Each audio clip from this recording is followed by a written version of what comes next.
All right. Are you ready? Good afternoon.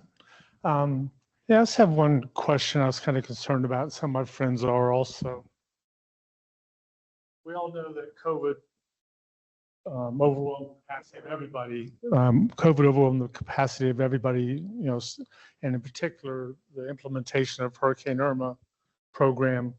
And, a lot of awardees, often didn't get any communication back for months at a time, and just had some bad consequences of that. But thank goodness everything's a lot better now. The last couple of years, I wanted to thank Florida Commerce and everybody being responsive to those of us that are still left from Irma. My main question is now, if we have multiple storms again, what capacity, what plans have you all made to make it some kind of direct line of communication for awardees to actually speak to somebody and have a direct line of communication so they can get an answer back? And it's really the reason I even came today to ask this question is with the talk of FEMA drastically being downsized. They're talking about adding that capacity to Florida. And no state in the country, as we've seen in California, has the ability now to take billions of dollars and be able to administer it correctly. So it's a new problem for everybody, but it could realistically happen here in Florida. And I know there were some, because everybody learned from Irma, so it's better. I'm just wondering, are y'all planning for the future and about the possible FEMA downsizing being shifted to Florida and possibly multiple storms? Thank you. Mr. Hurt, thank you for that. Yes, so everybody that is in our program, the homeowners are assigned to a case manager, and then that case manager is that person's point of contact. We also have an internal constituent team. We have about 4 or 5 people on that, and they are constantly available, communicating with folks directly all day long, every week.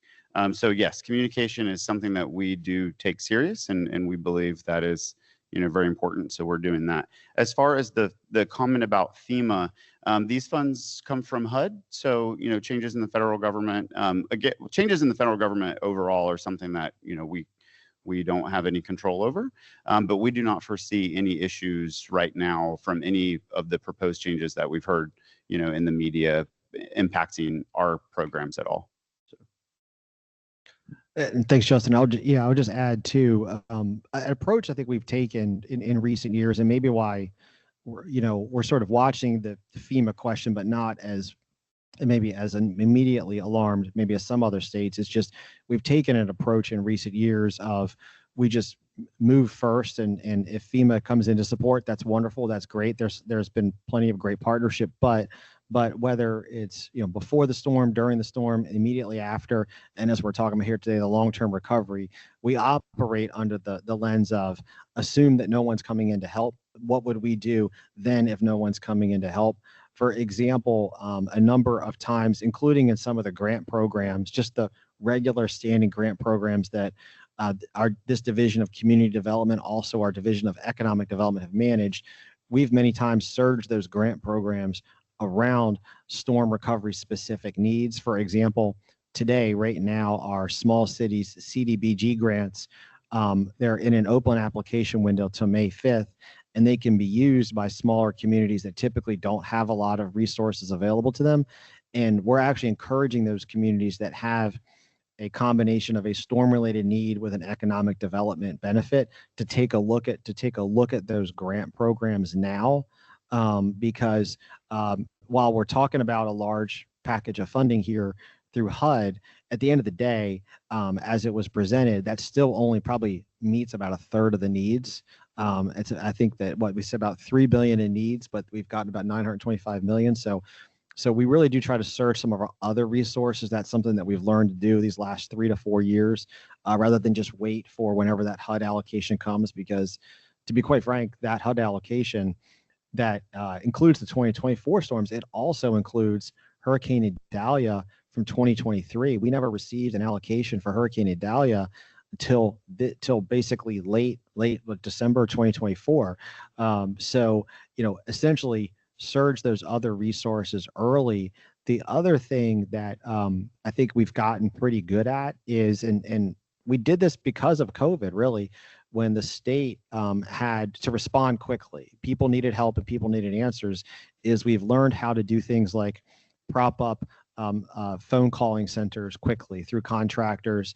So where we need to respond to a mass amount of constituents quickly, basically bring on through contract other resources so that if we're flooded with sources to address those needs this year. A very specific example, after Helene and Milton, Hurricanes Helene and Milton, we surged the number of people at our call centers to answer calls about reemployment, because for about a month there were a lot of calls. It settled down, but for about a month there was a peak in calls, and so we brought on additional call center support, and we creatively used funds to surge those needs, because it does happen, and you're right, we need to be able to respond quickly. So we've learned some good lessons about how to creatively use funds and resources. And again, don't wait for that federal partnership. We hope it's there. Sometimes, obviously, clearly we're talking about federal partnership today, but it's not always there. And so we don't wait for it if we don't have to. Thank you, Secretary Kelly. Do we have any other public comment in the audience?